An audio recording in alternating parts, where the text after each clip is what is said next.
श्री कृष्ण गोविंद हरे मुरारी नाथ नारायण वासुदेव श्री कृष्ण गोविंद हरे मुरारी नाथ नारायण वासुदेव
हम लोग जीवासुर संग्राम की कथा सुन रहे हैं। जब परमात्मा प्रकट हो गए, जैसे परमात्मा प्रकट हुए, असुरों ने जो माया बिछाया था, कपट भरी माया, वो विलीन हो गई। ठीक वैसे ही जैसे कोई स्वप्न देखता हो, और नाना प्रकार का कष्ट वो भोग रहा हो, लेकिन जैसे जगता है वो सब स्वप्न समाप्त हो जाता है। ठीक ही तो है कि भगवान की जो स्मृति है ये क्या साबित करता है कि भगवान की स्मृति समस्त विपत्तियों को मुक्त कर देती। अब इसके बाद क्या हुआ सो देखो, कालनेमी दैत्य आया। अब देखा कि लड़ाई के मैदान में गरुड़ वाहन भगवान आ गए, कालनेमी अब पहुंच गए। तब उसने अपने सिंह पर बैठे बड़े वेग से उनके ऊपर एक त्रिशूल चला दिया।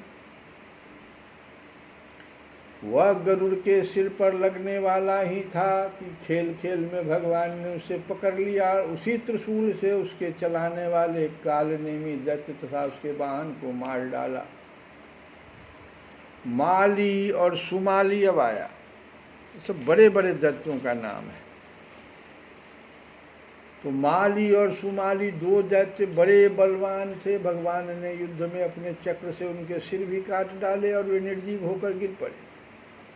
तदंतर माल्यवान ने अपनी प्रचंड गदा से गरुड़ पर बड़े वेग के साथ प्रहार किया, परंतु गर्जना करते हुए माल्यवान के प्रहार करते न करते ही भगवान ने चक्र से उसके सिर को भी धड़ से अलग कर दिया। अब सुखदेव जी यहाँ पर कह रहे हैं कि परीक्षित, परम पुरुष भगवान की अहैत की कृपा से देवताओं की घबराहट जाती रही, उनमें नवीन उत्साह का संचार हो गया। पहले इंद्र, वायु आदि देवगण रणभूमि में जिन जिन दैत्यों से आहत हुए थे उन्हीं के ऊपर वे पूरी शक्ति से प्रहार करने लगे। परम ऐश्वर्यशाली इंद्र ने बलि से लड़ते लड़ते जब उन पर क्रोध करके वज्र उठाया तब सारी प्रजा में हाहाकार मच गया। बलि अस्त्र शस्त्र से सुसज्जित होकर बड़े उत्साह से युद्धभूमि में बड़ी निर्भयता से डटकर विचर रहे थे। उनको अपने सामने ही देखकर हाथ में वज्र लिए हुए इंद्र ने उनका तिरस्कार करके कहा। क्या इंद्र ने कहा सो सुनो मूर्ख। सबसे पहले तो कह दिया मूर्ख। जैसे नट बच्चों की आंखें बांधकर अपने जादू से उनका धन ऐंठ लेता है, वैसे ही तू माया की चालों से हम पर विजय प्राप्त करना चाहता है। तुझे पता नहीं कि हम लोग माया के स्वामी हैं, वह हमारा कुछ नहीं बिगाड़ सकती। जो मूर्ख माया के द्वारा स्वर्ग पर अधिकार करना चाहते हैं और उसको लांघ कर ऊपर के लोकों में भी धाक जमाना चाहते हैं, उन लुटेरे मूर्खों को मैं उनके पहले स्थान से भी नीचे पटक देता हूँ। ना समझ है, तूने माया की बड़ी बड़ी चाल चली है। देख, आज मैं अपने 100 धार वाले वज्र से तेरा सिर धड़ से अलग किए देता हूँ। तू अपने भाई बंधुओं के साथ जो कुछ कर सकता हो करके देख ले। तो बलि ने क्या कहा? बलि ने कहा, इंद्र, जो लोग काल शक्ति की प्रेरणा से अपने कर्म के अनुसार युद्ध करते हैं उन्हें जीत या हार, यश या अपयश अथवा मृत्यु मिलती ही है। इसी से ज्ञानी जन इस जगत को काल के अधीन समझकर न तो विजय होने पर हर्ष से फूल उठते हैं और न तो अपकीर्ति, हार अथवा मृत्यु से शोक के ही वशीभूत होते हैं। तुम लोग इस तत्व से अनभिज्ञ हो। तुम लोग अपने को जय पराजय आदि का कारण कर्ता मानते हो, इसलिए महात्माओं की दृष्टि से तुम शोचनीय हो। हम तुम्हारे मर्म स्पर्शी वचन को स्वीकार ही नहीं करते, फिर हमें दुख क्यों होने लगा? श्री सुखदेव जी कहते हैं, वीर बलि ने इंद्र को इस प्रकार फटकारा। बलि की फटकार से इंद्र कुछ झेप गए। तब तक वीरों का मान मर्दन करने वाले बलि ने अपने धनुष को कान तक खींच कर बहुत से बाण मारे। सत्यवादी देव शत्रु बलि ने इस प्रकार इंद्र का अत्यंत तिरस्कार किया। अब तो इंद्र अंकुश से मारे हुए हाथी की तरह, जैसे हाथी को अंकुश से मारता है, और भी चिढ़ गए। बलि का आक्षेप वे सह न सके। शत्रुघाती इंद्र ने बलि पर अपने अमोघ वज्र का प्रहार किया। उसकी चोट से बलि पंख कटे हुए पर्वत के समान अपने विमान के साथ पृथ्वी पर गिर पड़े। बलि का एक बड़ा हितैषी और घनिष्ठ मित्र जंभासुर था। अपने मित्र के गिर जाने पर भी उनको मारने का बदला लेने के लिए वह इंद्र के सामने आ खड़ा हुआ। सिंह पर चढ़कर वह इंद्र के पास पहुंच गया और बड़े वेग से अपनी गदा उठाकर उनके हंसली पर प्रहार किया।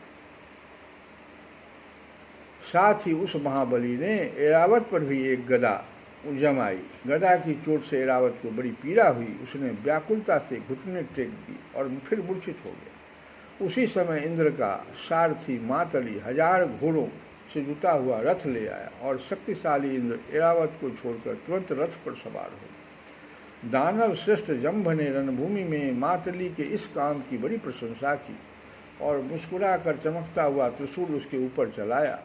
मातली ने धैर्य के साथ इस असह पीड़ा को सह लिया। तब इंद्र ने क्रोधित होकर अपने वज्र से जंभ का सिर काट दिया। देवर्षि नारद से जंभासुर की मृत्यु का समाचार जानकर उसके भाई बंधु नमुची, बल और पाक झटपट रणभूमि में आ पहुँचे। अपनी कठोर और मर्म स्पर्शी वाणी से उन्होंने इंद्र को बहुत कुछ बुरा भला कहा और जैसे बादल पहाड़ पर मूसलाधार पानी बरसाते वैसे ही उनके ऊपर बाणों की झड़ी लगा दी। बल ने बड़े हस्त लाघव से एक साथ ही 1000 बाण चलाकर इंद्र के 1000 घोड़ों को घायल कर दिया। पाक ने 100 बाणों से मातली को और 100 बाणों से रथ के एक एक अंग को छेद डाला। युद्ध भूमि में यह बड़ी अद्भुत घटना हुई कि एक ही बार इतने बाण उसने चढ़ाए और चलाए। नमुच ने बड़े बड़े 15 बाणों से, जिनमें सोने के पंख लगे हुए थे, इंद्र को मारा और युद्ध भूमि में वह जल से भरे बादल के समान गरजने लगा। जैसे वर्षा काल के बादल सूर्य को ढक लेते हैं, वैसे ही असुरों ने बाणों की वर्षा से इंद्र और उनके रथ तथा सारथी को भी चारों ओर से ढक दिया। इंद्र को न देखकर देवता और उनके अनुचर अत्यंत विह्वल होकर रोने चिल्लाने लगे। एक तो शत्रुओं ने उन्हें हरा दिया था और दूसरे अब उनका कोई सेनापति भी न रह गया था। उस समय देवताओं की ठीक वैसी ही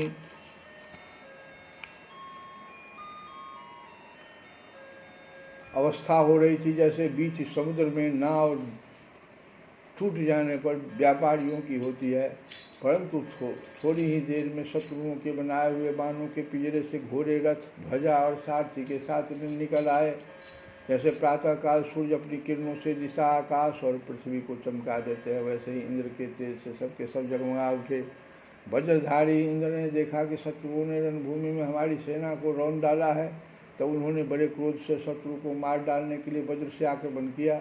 परीक्षित उस 8 धार वाले पैने वज्र से उन दैत्यों के भाई बंधुओं को भी भयभीत करते हुए उन्होंने बल और पाक के सिर काट दिए। परीक्षित अपने भाइयों को मरा हुआ देख नमुची को बड़ा शोक हुआ। वो क्रोध के कारण आपे से बाहर होकर इंद्र को मार डालने के लिए जी जान से प्रयास करने लगा। इंद्र, अब तुम बच नहीं सकते। इस प्रकार ललकारते हुए एक त्रिशूल उठाकर वह इंद्र पर टूट पड़ा।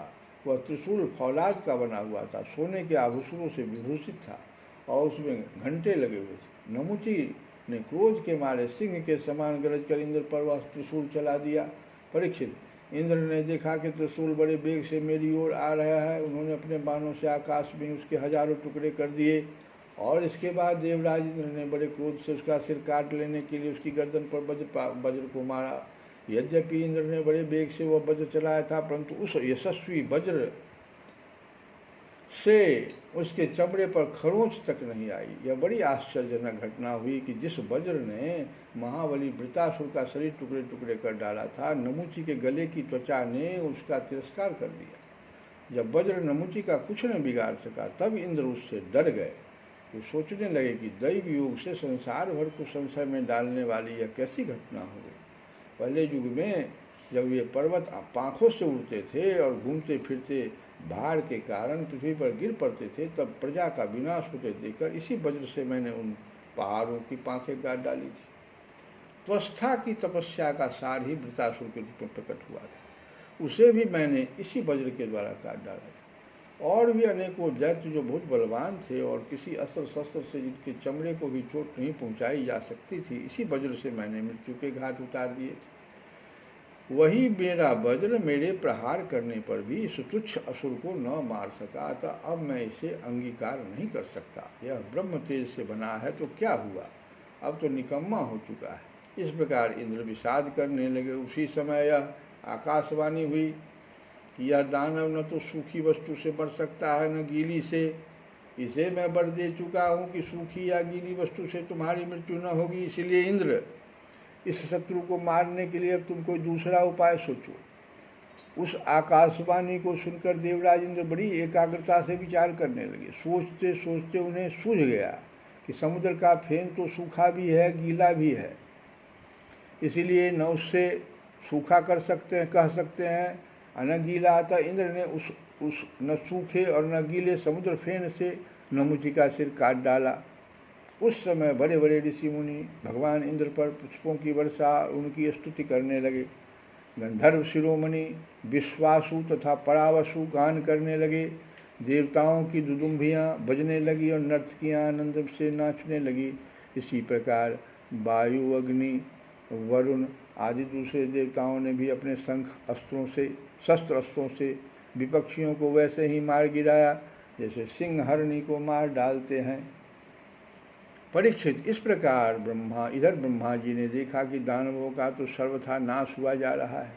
तब उन्होंने देवर्षि नारद को देवताओं के पास भेजा और नारद जी ने वहाँ जाकर देवताओं को लड़ने से रोक दिया।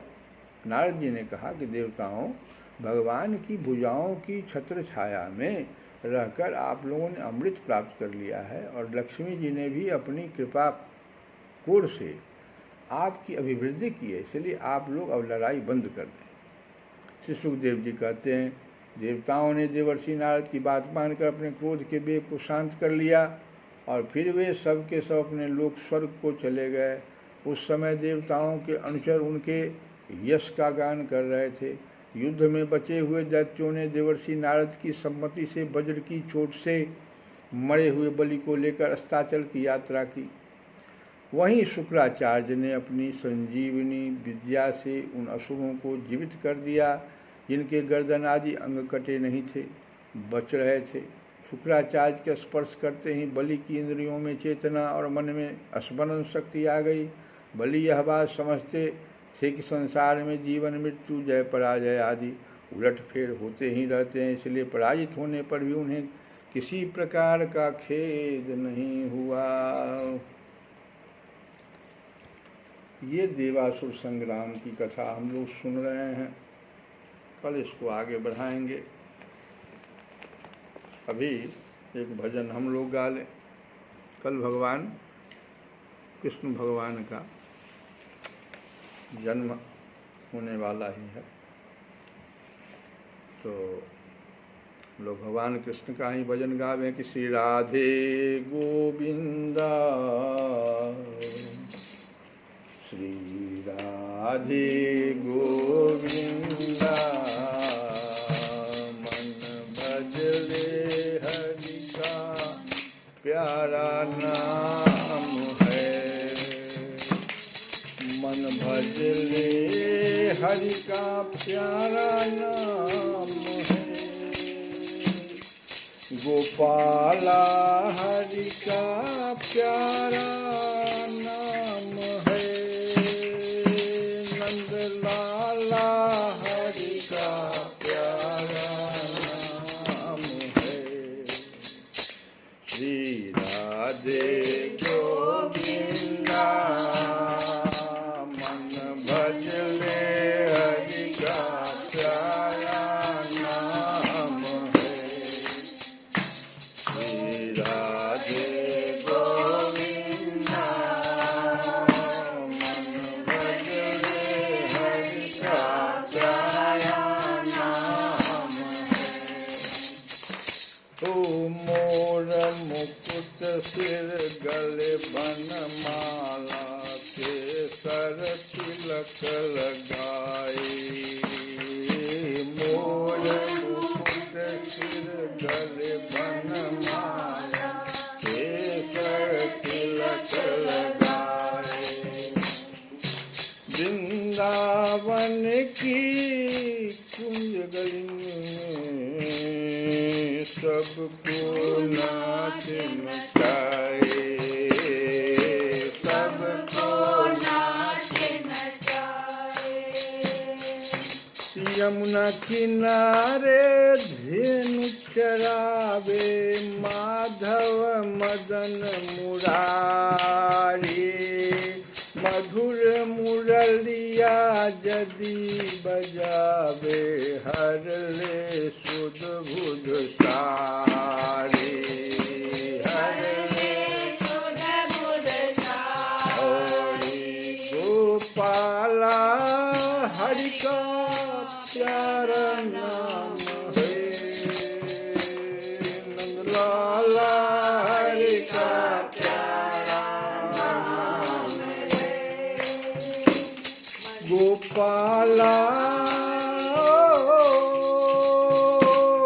गोपाला हरि का प्यारा नाम है नंदलाला हरि का प्यारा नाम है हो श्री राधे गोविंदा मन भजले हरि का प्यारा नाम है। अरे कल आवेंगे कृष्ण भगवान क्यों नहीं गाते गोपाला ओ गोपाला हरि का प्यारा नाम है नंदलाला हरि का प्यारा नाम है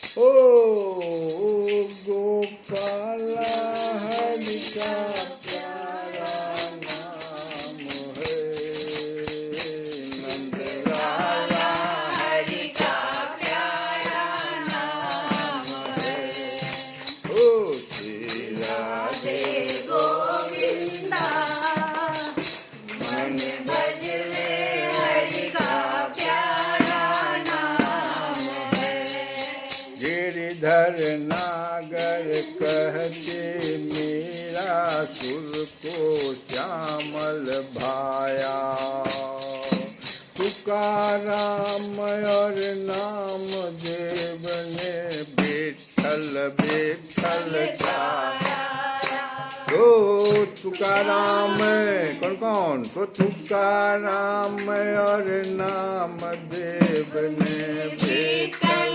विठल गाया हो विठल विठल गाया अरे भगवान का नाम है विठल खूब गाओ ना विठल विठल गाया हो विठल विठल गाया राधा शक्ति बिना न कोई श्यामल दर्शन पाए राधा शक्ति बिना न कोई श्यामल दर्शन पाए राधा राधा राधा राधा राधा राधा अरे राधा शक्ति बिना न कोई श्यामल दर्शन पाए राधा राह दो हे माँ तुम ही तो राह दोगे भगवान कैसे प्राप्त करेंगे तो राधा शक्ति बिना न कोई श्यामल दर्शन पाए आराधन कर राधे राधे कान्हा भागे आए आराधन कर राधे राधे कान्हा भागे आए गोविंदा गोपाला हरि का प्यारा नाम है नंदलाला हरि का प्यारा नाम गोपाला हरि का प्यारा नाम है नंदलाला हरि का प्यारा नाम है श्री राधे गोविंदा मन भजले हरि का प्यारा नाम है श्री राधे गोविंदा मन भजले